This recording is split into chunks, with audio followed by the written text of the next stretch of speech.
Hey everyone, welcome back to the channel. Thinking about buying a home in Portugal? Maybe a villa in sunny Algarve or a cozy apartment in Lisbon? Before you pack, let's talk about one super important thing, property tax. Today I'll break down the main taxes, how they work, and how they differ if you're coming from US.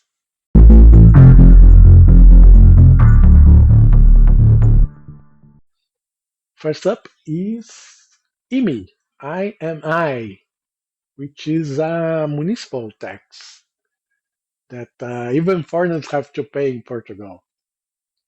For urban areas, the tax ranges from 0.3% to 0.44% per year based on the tax value of the property, which always below market value. For rural properties, it's 0.8% per year. The bill comes once a year. You can pay up to three installments depending of the total amount. Next one is AIMI, AIMI, which is an additional tax to the IMI. So if you're lucky enough to have a property that goes above 600,000 euros, you have to pay an additional tax to the IMI. The rates go from 0.75% to 1.5% depending on the total amount. When you buy a home, you also have two taxes. The first one is IMT, which is a transfer property tax that ranges from 0 to 8% depending on the total value of the property and if it's a second home or a first home. The second one is stamp duty or imposto do selo, which is 0.8% of the transaction. Okay, let's talk about rental income tax. It's pretty simple. It's just 25% of the rental income for non-residents. But then you can reduce that. If you have contracts longer than 5 years and less than 10 years, you would pay just 15%. If you have contracts longer than 10 and less than 20 years, you pay 10%. And if you have contracts that are more than 20 years, you're gonna pay just 5%. But then you have a limit of price. You cannot exceed 150% of the limit for each municipality. Capital gains. When you sell a property in Portugal, you have to pay tax. The tax is based on 50% of your profit, and then you're going to apply a rate that is dependent on your global income and ranges from 14% to 48%. So, in practical terms, you're going to pay between 7% and 24% of the profit. You can deduct the documented expenses such as major improvements, legal fees, or transaction costs.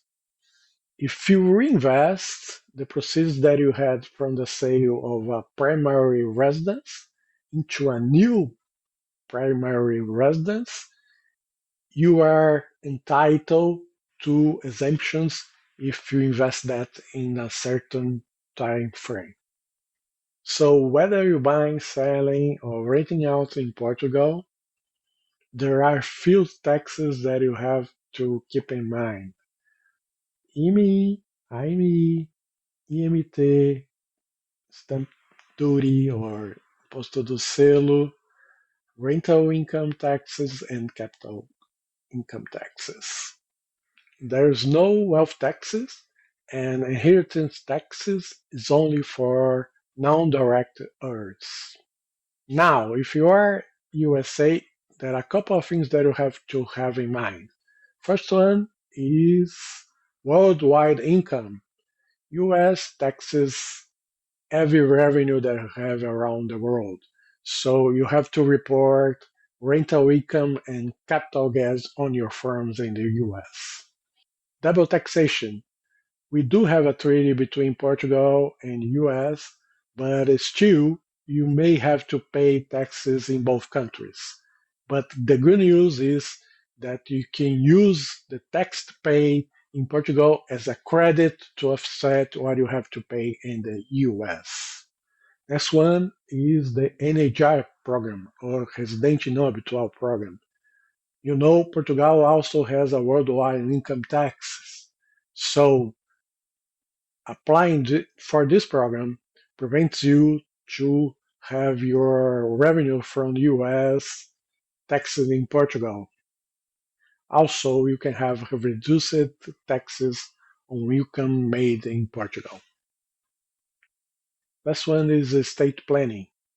Although Portugal doesn't tax direct heirs, you still may have to pay taxes in the US. So plan ahead of that.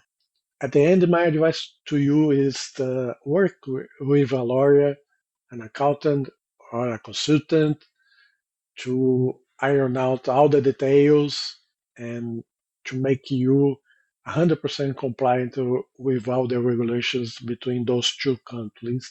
And then you can have a peace of mind. Keeping good records of all your transactions and taxes paid. If you're planning to spend a lot of time in Portugal, take a look at the NHR program to see if you qualify. All right, that's a wrap for today. I'll put in the description below the links for the references that I used to make this video. If you have any additional questions regarding this, please drop in the comments below.